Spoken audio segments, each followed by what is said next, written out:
afternoon po mga kababayan, ma'am sir. This is Jam, the Filipino channel na ang inyo pong lingkod. So today is March 18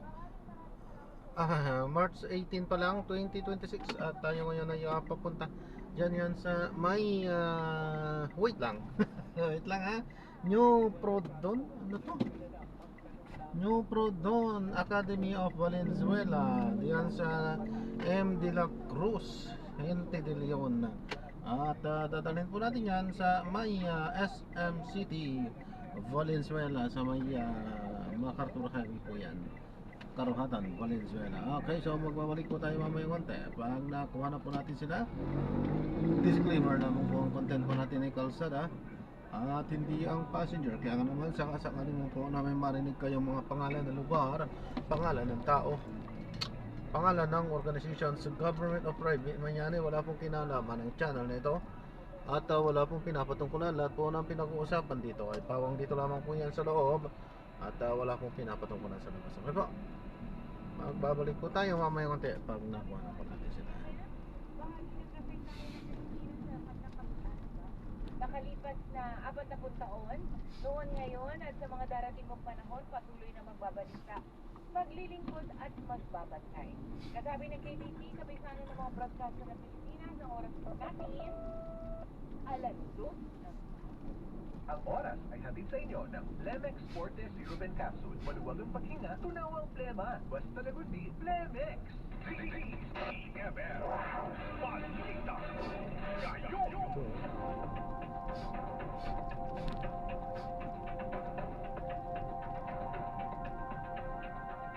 Sa pamilya, 4 na lalaki ang inaresto ng pulisya sa bayan ng Placer, Surigao del Norte dahil sa umunoy iligal na pagmimina.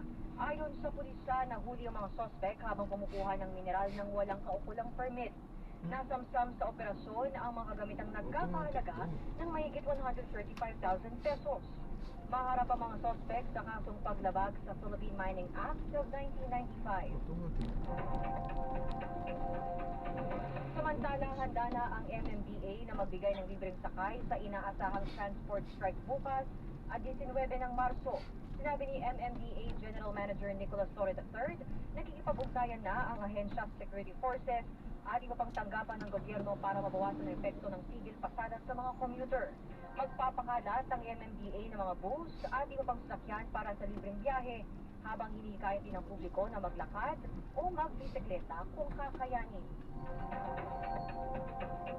Sa ibang balita, mga pasahero sa PTEX bahagyang dumami na sa kabila ng pagsilit ng presyo ng produktong petrolyo na itong kumpirmado. Siguradong balita mula sa PTEX. Ating Radyo Patrol, John Garner. Rita, nakita ang bahagyang pagtaas ng bilang ng mga daily commuter sa Paranaque Integrated Terminal Exchange o PTEX sa gitna ng patuloy na pagkita ng presyo ng produktong petrolyo. Sa panayag ng DZMM kay PITX Senior Corporate Affairs Officer Colin Calmasa, sinabi nitong mula 170,000 pasahero, makyat na sa 180,000 ang daily food traffic sa terminal. As of now, nakikita na nga natin na mas dumadami ng commuters natin on a daily basis dahil ang usual natin na foot traffic dito ay 170,000. Ngayon ay pumapalo na tayo sa 180,000. Ayon kay Calbasa, inasang dadami pa ang pasahero dahil mas marami ang pinipilit mag-commute ngayon dahil sa mataas na presyo ng produktong petrolyo.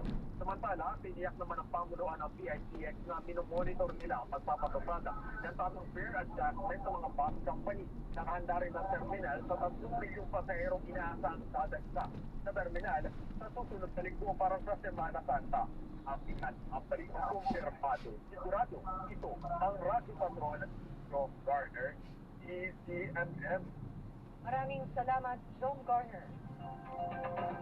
At yan ang mga balita, basta't may nangyari. Naka-report agad sa DZMM. Manatiling nakatutok sa DZMM Facebook at YouTube channel. Ako po si Tricia Lindo. DZMM, balita ngayon.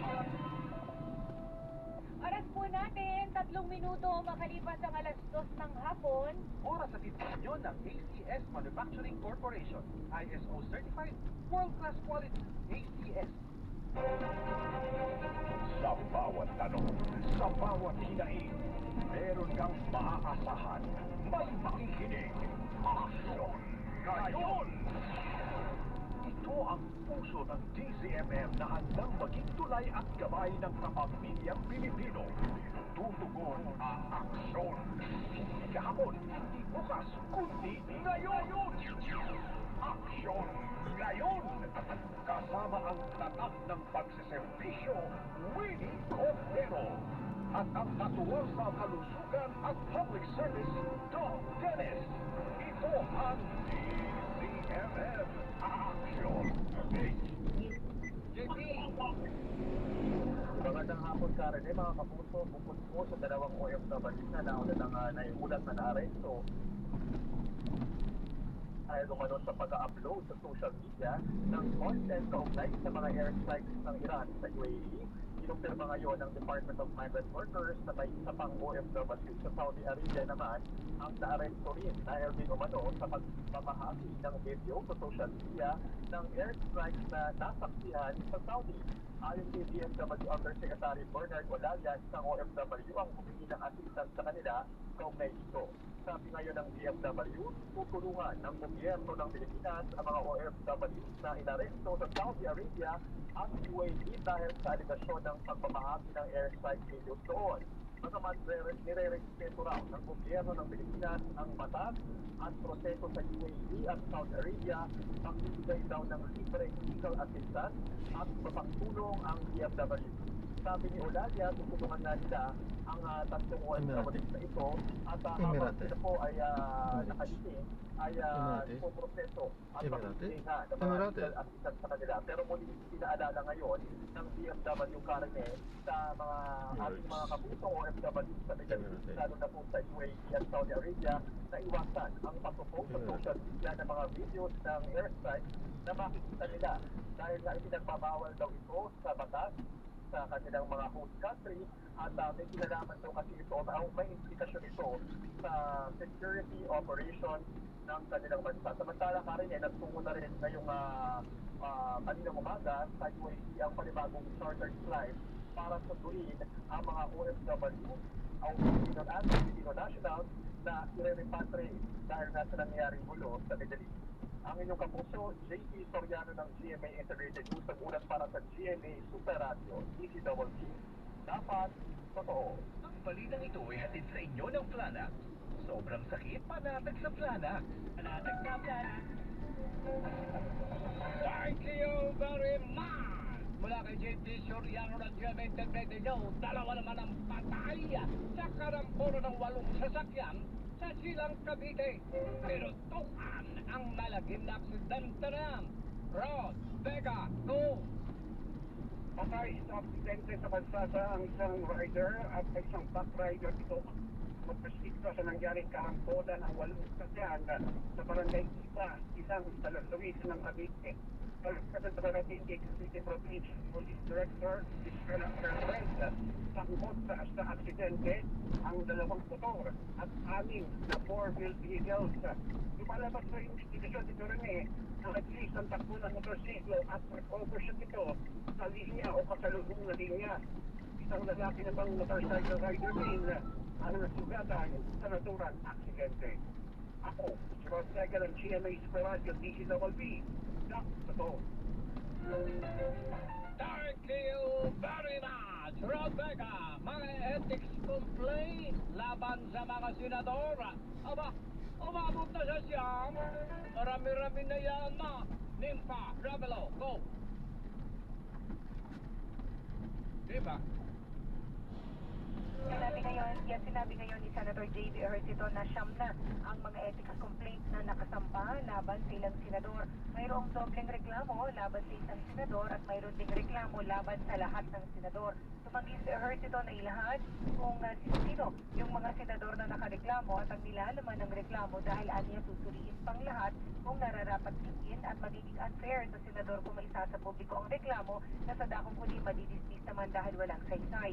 Matatandaan naman na naging milantad ang pagsasampa ng ethics complaint laban sa ilan, laban kina Senators Ejercito, Chis Escudero, Risa Ontiveros at Ronald De La Rosa. Kanina nagpulong muli ang ethics committee kung saan ayon kay Ejercito naaprubahan na sa wakas ang rules na isa sa publiko sa loob ng 24 oras.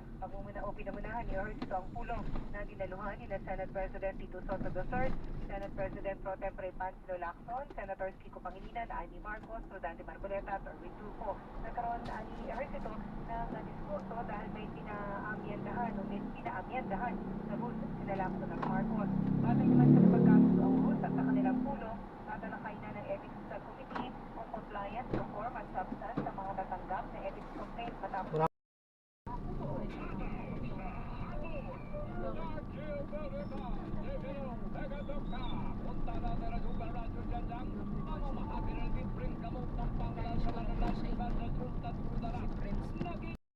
Na-drop na natin sila. Maraming salamat po sa panonood. Hanggang sa muli po, ingat, God bless. Paalam po muna, pansamantala tayo ay gagawa na ng ibang video sa ating susunod na misyon. Paalam po muna, pansamantala. This is Jam, the Filipino channel, ang inyong lingkod.